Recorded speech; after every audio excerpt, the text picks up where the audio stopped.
સંતોએ બાપુ ગાહાડીયું ભરીને આપ્યું છે. આમ નામ હવાર સુધી બોલું ને તો અભિમાન નથી કરતો, પણ ખૂટે એવું નથી ને આપણે સોંપડાની જરૂર નથી. ભજન છે ને લોહીમાં વણાઈ જાય, લોહીમાં વણાઈ જાય. અને ભજન વણાઈ જાય ને પછી બાપુ ગાળ્યું ખાતા સહન કરી શકો ને માર ખાતા સહન કરી શકો.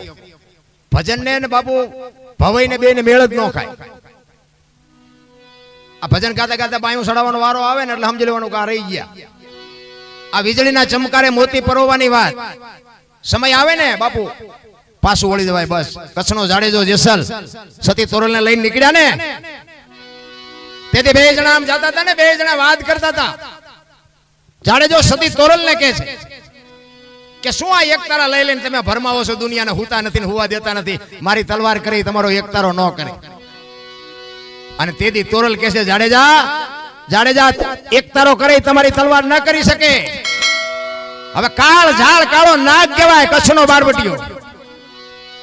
ઈ કે નહીં મારી તલવાર કરી તમારો એક તારો ન કરે. તોરલ કહે છે દરબાર માર્ગે સડી જાવ નકર રોતા નહીં આવડે. અને વાતે સાચી છે.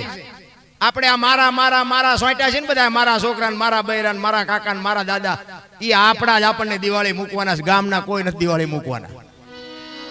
આપણે જેથી મરીએ ને તેથી સગાન વાલાન સંબંધી બધા આમાં આખા ઉપાય છે. અને ઘરના જ હાકર છે આનો છોકરો ચા બોલાવો હળગાવા. આપણે આપણા કરીએ છીએ ને એ આપણા દિવાળી મૂકવાના છે. જેસલ જાડેજાને કહે છે કે દરબાર માર્ગે સડી જાઓ. આ માણાનો અવતાર ઘડીએ ઘડીએ નહીં આવે. માર્ગે સડો નકર ખોવાઈ જાઓ, જડશો નહીં. નહીં, કારણ કે બાપુ આ તો જયારે અનુભવ થાય ને પછીની બધી વાતો છે. આ વેદના હોવી જોઈએ, પીડા હોવી જોઈએ. સતી તોરલ કહે છે કે મારો એક તારો કરે તમારી તલવાર ન કરે. જાડેજો કહે છે મારી તલવાર કરી તમારો એક તારો ન કરે. અને પછી જાડેજો કહે છે તો આનું મને પ્રમાણ આપો. અને આ પ્રમાણ વાળી વાતો છે બાપુ. આ હોનું છે, આને કોઈ દી કાટ ન લાગે. પછી મારા જેવો ગાતો હોય તોય ભલે, અને 5 લાખ ખર્ચીને કલાકાર લાવો તોય ભલે. આમાં એક શબ્દ બાપુ કોઈ ઉમેરીએ ન કે કોઈ કાઢીએ ન કે નાખીએ ન કે. કરવા વાળા તો કોઈ બીજા હતા. અમે તો એની વાય રૂપિયા રળીએ છીએ, એવડે એમને ગાયું છે ને અમે પૈસા બનાવીએ છીએ. પણ સંતોની કૃપા છે એટલે થોડુંક સમજાય. બાકી આ જે નકરા પૈસાથી જ આ ભજન શીખ્યા છે ને પૈસા કમાવા એને નથી સમજાતું. ગાય છે કલાકાર ખોટા છે એવું મારો કોઈ દાવો નથી. દેનારા દે છે ને લેનારા લે છે, એમાં મને કઈ તકલીફ નથી.